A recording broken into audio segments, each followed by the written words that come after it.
Iwe unataka kujifunza forex, kununua signal au usimamizi wa akaunti, yani account management, Nasoro Forex ndio mtu pekee wa kumsikiliza hivi sasa. Picha linaanza, unaruhusiwa kujiunga kwenye group la forex la Telegram bure kabisa kwa kubonyeza linki hapo chini. Halafu hakuna janja. Ofisi ipo barabarani Kope, fika jengo la Victoria Noble Floor ya 4 jijini Dar es Salaam. Na zaidi, unaweza kuwasiliana na Nasoro Forex hata hivi sasa kupitia simu namba 0712253749, iwe kawaida au WhatsApp, utachagua wewe. Na kule Instagram anapatikana kwa jina la Nasoro Forex. Acha kusubiri, jiunge sasa. Katika jamii zetu hivi sasa, watoto wanaosoma wamegawanyika katika makundi mawili. Wapo wale wakidumu na fagio, yani wanaotumia usafiri wa umma na kutembea kuelekea shule, na kuna wale wa mabasi ya njano.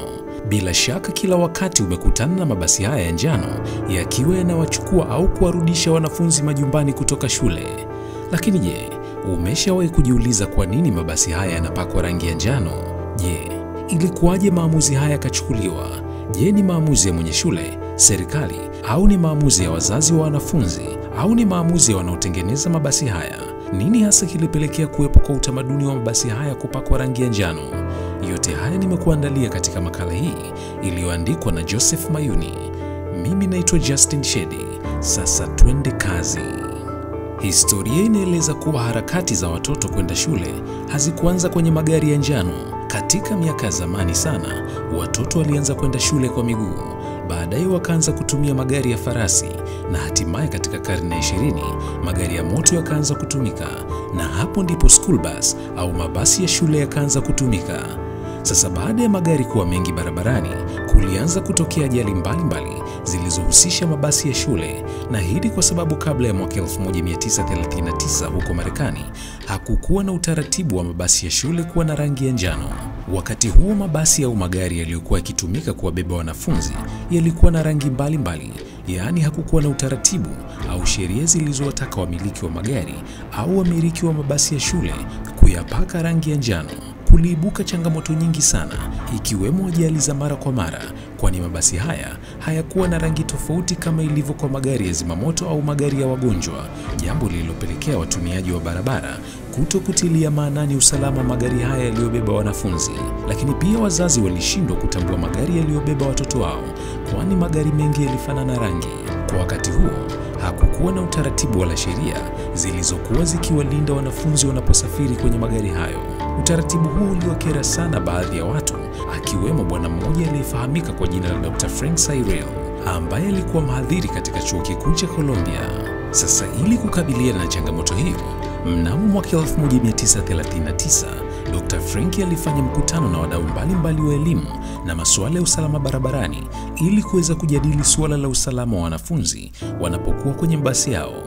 Kulikuwa na mapendekezo mengi sana yaliyotolewa na wadau, na moja ya pendekezo lililomkosha Dr. Frank ni wazo la kuwa na rangi moja kwenye mabasi au magari ya shule yanayobeba wanafunzi.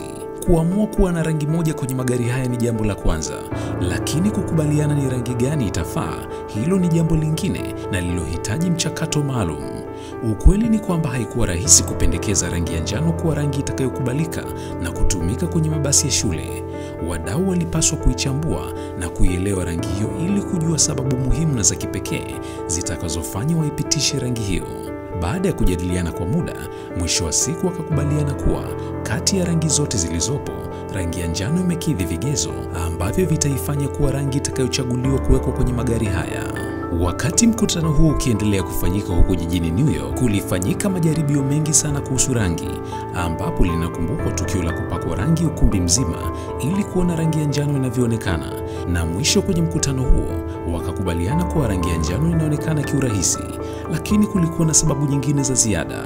Licha ya kwamba kulikuwa na watu waliopinga juu ya matumizi ya rangi ya njano kwenye mabasi ya shule, mapendekezo hayo pia yalikubaliwa na baadhi ya wanasayansi, akiwemo Dr. Stephen Solomon, ambaye yeye alifafanua kuwa rangi ya njano ni moja ya rangi ambayo hutambuliwa kwa urahisi sana na macho ya mwanadamu, ikiwa na maana kwamba macho ya mwanadamu yana uwezo mkubwa kuitambua rangi ya njano kuliko rangi nyingine, hata kama haitazami rangi hiyo moja kwa moja.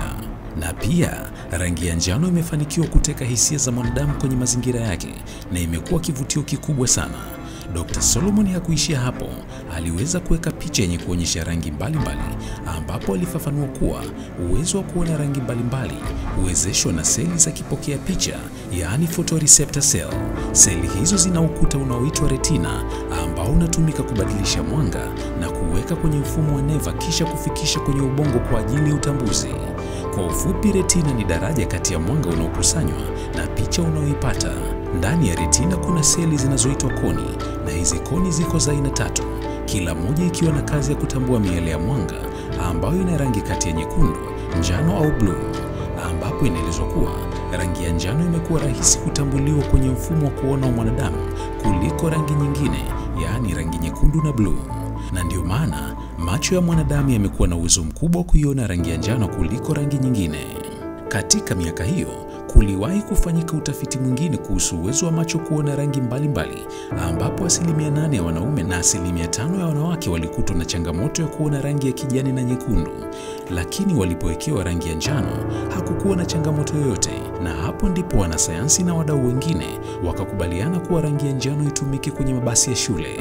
Na mara baada ya mkutano huo kumalizika, Dr. Frank aliandika kitabu chenye kurasa 42 kilichokuwa kimesheheni mapendekezo kadha wa kadha kuhusiana na usalama wa wanafunzi, likiwemo pendekezo la mabasi ya shule kupakwa rangi ya njano, ambapo baadaye serikali ya Marekani waliyakubali mapendekezo hayo na kuyaweka kwenye sheria iliyotumika nchini Marekani, na baadaye kupitia Umoja wa Mataifa yalipitishwa mapendekezo hayo na kuwa sheria ulimwenguni kote, na hata katika nchi zetu za Afrika ambako ni sheria kwamba magari ya shule yapakwe rangi ya njano, ambapo polisi kupitia kitengo cha usalama barabarani wamekuwa na jukumu la kusimamia hilo. Dr. Frank mwenyewe alifariki mwaka 1995, lakini katika kipindi chote baada ya mapendekezo yake kupitishwa, alikuwa akijisikia fahari sana kuona mabasi ya shule ulimwenguni kote yakitumia rangi ya njano, ambayo yeye akishirikiana na wadau wengine walipendekeza miaka 56 iliyopita. Leo hii watu wote ulimwenguni wanashuhudia uwepo wa magari yaliyobeba wanafunzi yakiwa na rangi ya njano, na hili limekuwa likifuatwa na watu wote bila ya kujali nchi wala bara. Licha ya kwamba mapendekezo ya Dr. Frank yalifanya vizuri, baadaye kuliibuka maswali. Kuna watu walihoji, kama rangi ya njano huonekana kwa urahisi kwa mwanadamu, imekuwaje mpaka sasa magari ya zimamoto hutumia rangi nyekundu? Na vipi kuhusu magari ya kubeba wagonjwa? Kwa nini yote haya yasiyo na rangi ya njano, ukizingatia kwamba ni magari muhimu sana?